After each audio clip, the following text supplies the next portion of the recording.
Marriage Clinic is a relationship platform.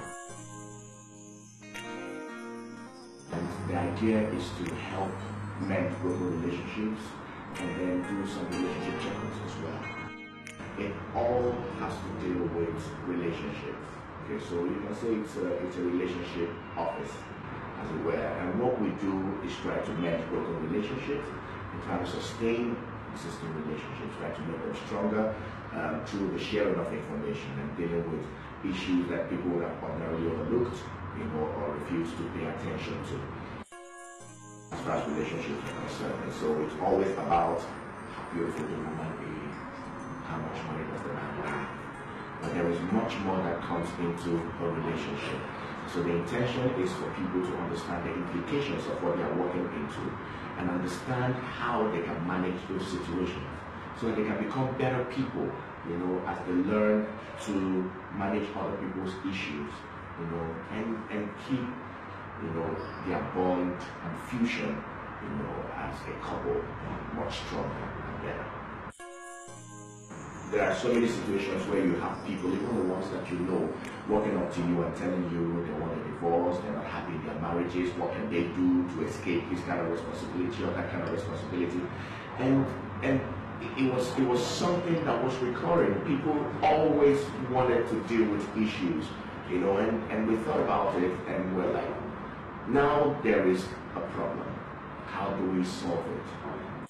People do not attach as much value to their relationships as they used to, back in the days. And so we discovered that it's a very serious problem. When the children are not properly raised, they go to school and they manifest their unwillingness because the parents are not there. When the man is unhappy at home, he goes to work, he messes up at work. When the woman is unhappy at home, she goes to work, she messes up at work. Whatever anger that people leave the home with in the morning, most of the times will go with them through the day, or they find somewhere else where they're going to dissipate that emotion. And this is something that we want to deal with. It's something we want to correct. We are certain, and with the testimonies, and stories and feedback that we are getting, we have made a lot of impact, not just in Ghana, not just in Nigeria, but even outside Africa. And so we're taking it very, very seriously. We believe that whatever contributions that we're making and the contributions that other counselors and other relationship seminars are making all over the world, that one way or another, the family unit will be preserved and the world will be a better place. The marriage clinic has been going on for 2 years, a little over 2 years now, and we have had a lot of feedback. We've had, people of all walks of life, religions, even people that don't believe in God, have had contact with us, and one way or another, the counsel, the advice, the opportunity that we had to share stuff with them, have one way or another helped to sustain their relationship. We know so many people that would have been divorced by now, but they changed their minds and chose to give their relationships a second chance, to do their best to work at it and make it better.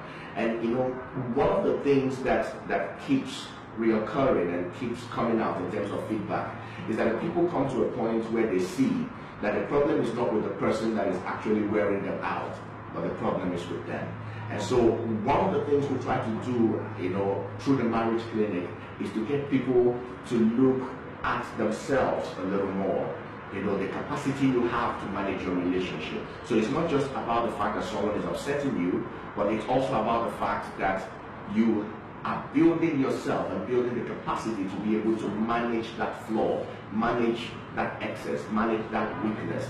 And so we don't walk into relationships to change people, we walk into relationships to add value.